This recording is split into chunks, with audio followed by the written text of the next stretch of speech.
નમસ્કાર, જય માતાજી મિત્રો ઘણી વાર એવું પણ બનતું હોય છે કે કોઈ પણ સમાજની અંદર મોટો વ્યક્તિ હોય, એ વ્યક્તિને આમ તો સમાજ જ મોટો કરતો હોય છે, પણ અમુક ટાઈમે એવું પણ બનતું હોય છે કે એમની કાર્યશીલથી અને એમના કાર્યો અને અમુક એવી જે એમની કામગીરી હોય છે એને લીધે પણ વ્યક્તિ મહાન બનતો હોય છે. તો એવી જ આપણે એક આજે વાતચીત કરવાની છે જે કન્વરજી વાઘાણીયા છે. જે કન્વરજી વાઘાણીયા આમ તો રાણપુરના વતની છે, પણ એ સમાજની અંદર હમણાં છેલ્લા 2-3 વર્ષથી ખૂબ એક્ટિવ છે અને સમાજની અંદર એ તમામ બાબતોથી ખૂબ જે કહેવાનો મતલબ કે સમાજની અંદર રીત રિવાજો હોય કે કોઈ પણ પ્રસંગ હોય કે કોઈ પણ એનીથી હમણાં ખૂબ નજીકની અંદરથી એ માહિતગાર પણ છે. એવું નથી કે સમાજના કોઈ પણ જે બંધારણ હોય કે સમાજની અંદર કોઈ પણ રિવાજ ચાલતો હોય એનાથી અજાણ હોય. તો મિત્રો, આ વિડીયો આપણે કોઈ પણ ના વિરુદ્ધ માટે નથી બનાવ્યો કે નથી કન્વરજીના વિરોધ માટે બનાવ્યો, પણ વિડીયો એટલે જ બનાવ્યો છે કે આપણે આજે સાચું જાણવું છે તમારા જોડેથી કે હકીકત સત્ય જે કન્વરજી વાઘાણીયા અને એમને જે પુત્રીની એંગેજમેન્ટ વિશે, જે સગાઈ વિશેના જે સમાચાર છે અને સોશિયલ મીડિયાની અંદર જે ઇન્સ્ટાગ્રામની અંદર પણ હાલ ખૂબ મોટા પ્રમાણમાં રીલો વાયરલ થઈ રહી છે, એને લઈને આપણે સમગ્ર વિસ્તૃતથી આજે જાણવું છે કે હકીકત જે કન્વરજી ઠાકોરને લઈને એક નેગેટિવ કોમેન્ટો આવી રહી છે અને ઘણા બધા જે પિનલબેન ઠાકોર એમની દીકરી છે એની જે એંગેજમેન્ટ વિશે જે ઘણા બધા લોકો કોમેન્ટ કરી રહ્યા છે, દરેક લોકો પોતાનું અલગ અલગ મંતવ્ય જણાવી રહ્યા છે, એની આપણે સચ્ચાઈ જાણવી છે અને એ સચ્ચાઈ તમારા દ્વારા જ જાણવી છે. સચ્ચાઈ તમે જ કહેજો કે આની અંદર સાચું શું છે ને ખોટું શું છે. તો મિત્રો, ચેનલની અંદર નવા આવ્યા હોય તો સૌથી પહેલા ચેનલને સબસ્ક્રાઇબ કરી દેજો અને આપણે આજે જાણીશું સમગ્ર જે આ બાબત છે એના વિશે. તો વિડીયોની અંદર અંત સુધી બન્યા રહેજો અને વિડીયો અંત સુધી જોયા પછી જ તમારી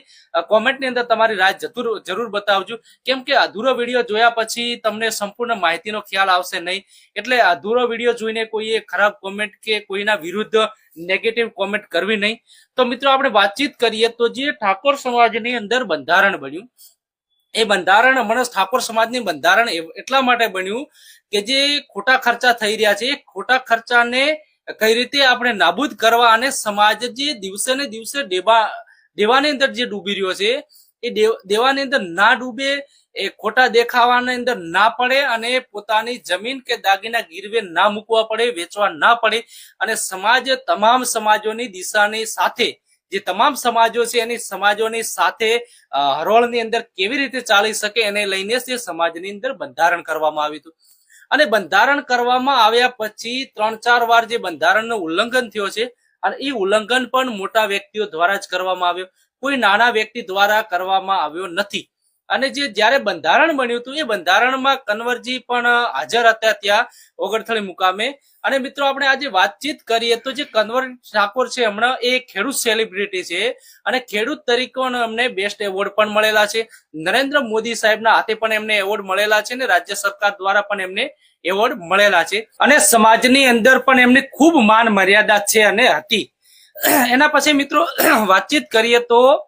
જે કન્વરજી વાઘાણીયા છે એમની દીકરી પિનલબેન ઠાકોર છે, એ પણ ઘણા ટાઈમથી એમના સોશિયલ મીડિયાની અંદર ખૂબ જ એક્ટિવ છે. ખૂબ એટલે અવારનવાર જે એમને ખેતીના લગતા પણ વિડીયો આવતા હોય છે અને હમણાં છેલ્લે જે એમને વ્લોગ પણ બનાવતા હોય છે અને જે એમને કાર્ય જે કરતા હોય છે એના પણ જે સોશિયલ મીડિયાની અંદર ઘણા બધા વિડીયો આવતા હોય છે. તો પિનલબેનને પણ હવે સમાજ સારી રીતે ઓળખે છે અને બધા ઓળખે છે જે એમની કન્વરજીની દીકરી છે. પણ જે આપણે મળતી માહિતી મુજબ જે કન્વરજીની દીકરીના અગાઉ પણ જે લગ્ન થયેલા હતા અને લગ્ન થયેલા હતા અહીંયા કોઈ અન્ય કારણોસર કે કોઈ અંગત કારણોસર એમના લગ્નની અંદર છૂટાછેડા કરેલા હતા અને એના પછી જે હમણાં જે વિડીયો સામે આવ્યો છે, જે વિડીયો તમે સૌથી પહેલા આ વિડીયો સાઇટની અંદર જોઈ લો, પછી આપણે આના વિશે ચર્ચા કરીશું. તો મિત્રો, જે વિડીયોની અંદર આપણે જોઈ રહ્યા છીએ તે એની અંદર એવો ઉલ્લેખ કરવામાં આવ્યો છે કે એંગેજમેન્ટ એટલે એમની સગાઈ કરવામાં આવી રહી છે. તો જે સગાઈ કરવામાં આવી રહી છે એ જે યુવક છે, જે યુવક સાથે જે એમના લગ્ન નક્કી થયા છે, જે એમને એંગેજમેન્ટ એ લોકો કહી રહ્યા છે, એમને એમના ઘેર બોલાવવામાં આવે છે અને બોલાયા પછી એમને વીંટી પહેરાવવા પણ આવે છે, જોડે જોડે બેસાડવામાં પણ આવે છે. અને એના પછી જે એક આપણે આમ જોઈ શકાય કે ઠાકોર સમાજની અંદર આવો રિવાજ છે નહીં. અને જે ગામડાની અંદર આપણે વાતચીત કરીએ તો જે બનાસકાંઠા હોય, પાટણ હોય, જે વાવ થરાદ હોય, જે આ વિસ્તાર આવેલો છે અને જે વિસ્તારની અંદર જે બંધારણ ઠાકોર સમાજનું બનાવ્યું છે એની અંદર જે આ પ્રકારની જે આ પહેલી વાર આ રીત રિવાજ જોવા મળ્યો છે. બાકી કોઈ આવી રીતે કોઈ પણ વ્યક્તિનું સગપણ કે એના જીવન સાથી પસંદ કરવાનું કે કોઈ પણ હોય એ જાહેરમાં આ રીતે વીંટીઓ પહેરાવી એમના ઘરે બોલાવી અને આ રીતનો જે પ્રસંગ ઉજવવામાં આવ્યો છે આ પહેલી વાર આપણે જોઈ રહ્યા છે.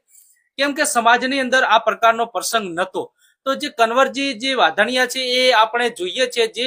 ઘણી બધી સભાઓની અંદર જે સમાજની દીકરીઓને ખૂબ મોટી મોટી સલાહ આપતા હોય છે અને બંધારણ પાલન કરવાનું પણ એ ખૂબ મોટી મોટી સલાહો આપીને કહેતા હોય છે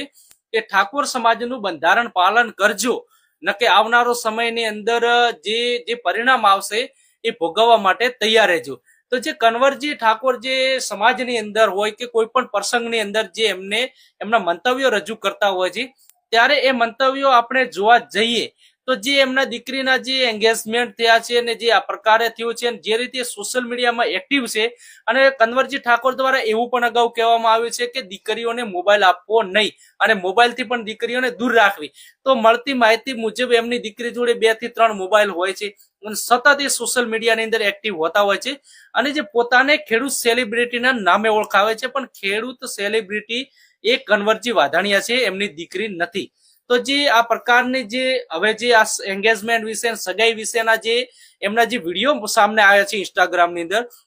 એને લઈને સમાજની અંદર ખૂબ નેગેટિવિટી જોવા મળી રહી છે અને સમાજના લોકો કહી રહ્યા છે કે આ જે કરી રહ્યા છે આ યોગ્ય નથી. કેમ કે સમાજને એક બાજુ સમાજ બંધારણ બનાવી અને સમાજને એક તાતણે બાંધવા માટે અને સમાજની અંદરથી ખોટા રિવાજો નાબૂદ કરવા માટે જે બંધારણ બનાવ્યું છે અને બીજી બાજુ જે રિવાજ આપણી સમાજ જે ઠાકોર સમાજની અંદર રિવાજ છે જ નહીં એવા નવા નવા રિવાજો લાવીને આ લોકો શું સાબિત કરવા માંગે છે. તો સમાજની અંદર પણ ક્યાંક ને ક્યાંક આ પ્રકારનો જે રોષ જોવા મળી રહ્યો છે, જે આ પ્રકારનું જે વર્તન કરવામાં આવ્યું છે તો એમને પણ ધ્યાન રાખવું જોઈએ કે આપણે સમાજની અંદર એક બાજુ સમાજ સુધારા માટે આપણે જે વાતચીત કરતા હોય છે અને એક બાજુ આપણા જ ઘરે આ પ્રકારનો જે પ્રસંગ ઉજવવામાં આવે છે આ પ્રસંગ કેટલે યોગ્ય વ્યાજબી છે મિત્રો. તો મિત્રો તમને આ જે આના ઉપરથી હું તમને જો કહેવા માંગીશ કે જે આ પ્રકારની જે સમાજની અંદર બંધારણ બન્યું, બંધારણ બન્યા પછી બંધારણ તોડવામાં આવ્યું, એના જે દંડ પણ ભરવામાં આવ્યા છે, દંડ પણ નક્કી કરવામાં આવ્યા છે અને એના પછી જે જાબડિયા મુકામે ગબ્બર ઠાકોરને એમના પરિવારને પણ સમાજ બહાર કરવામાં આવ્યો હતો. તો એના પછી જે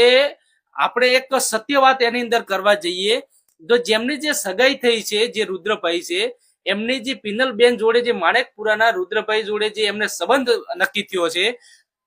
એમને એક ગાડી લાવે છે અને ગાડી લાવ્યા પછી એ પણ ગબ્બર ઠાકોરને મળવા જાય છે અને ગબ્બર ઠાકોર સાથે એ પણ જોવા મળે છે. તો સમાજ બહાર ગબ્બર ઠાકોરને કરેલા હોવા છતાં પણ એ સાથે રહીને સાથે પણ રહેતા હોય છે. આ પણ એક જોયા જેવી વસ્તુ છે અને વિચારે જેવી વસ્તુ છે. કેમ કે આ એક હંમેશા ગબ્બર ઠાકોરના સપોર્ટમાં જ રહેતા હોય છે અને ગબ્બર ઠાકોરને મળવા પણ રુદ્રભાઈ જતા હોય છે અને એક બાજુ કન્વરજી વાધણિયાની દીકરી સાથે એમના સંબંધ નક્કી થાય છે. તો આ મિત્રો આ બધી બાબતે આપણે જોવા જઈએ તો આની અંદર કેટલાય જગ્યાએ આ યોગ્ય છે જે એમના દ્વારા એંગેજમેન્ટના નામે જે આ પ્રસંગ ઉજવવામાં આવ્યો છે કે પ્રસંગ ના કહી શકાય પણ જે એક નવો આમ કહી શકાય કે એક નવું નાટક તૈયાર કરવામાં આવ્યું છે. આ નવું નાટક કેટલે હદે યોગ્ય છે. આ તો એવું થશે કે હવે ધીમે ધીમે સમાજે જે બંધારણ બનાવ્યું છે એ બંધારણનું પાલન એક બાજુ સાઈડમાં બંધારણનું પાલન કરવાનું, એક બાજુ એનો અલગ રીતે નવા રિવાજો ઉભા કરવાના. તો આ તો કેટલી હદે યોગ્ય છે. તો મિત્રો આ બાબતે તમારી રાય શું છે તમે કોમેન્ટની અંદર જરૂર જણાવજો કે હકીકત સત્ય જે આની અંદર શું હોવું જોઈએ અને આ લોકોએ આ પ્રકારનો જે એમને પ્રસંગ કર્યો છે કે આ પ્રકારનો જે એમને જે ખેડૂત સેલિબ્રિટી છે અને સમાજની અંદર મોટું નામ છે તો આ ખરેખર યોગ્ય છે કે નથી. વિડીયો ગમે તો વિડીયોને લાઈક કરવાનું ભૂલતા નહીં. કોમેન્ટની અંદર તમારો જવાબ જરૂર બતાવશું. હવે મળીશું નેક્સ્ટ વિડીયોમાં. નમસ્કાર, રામ રામ.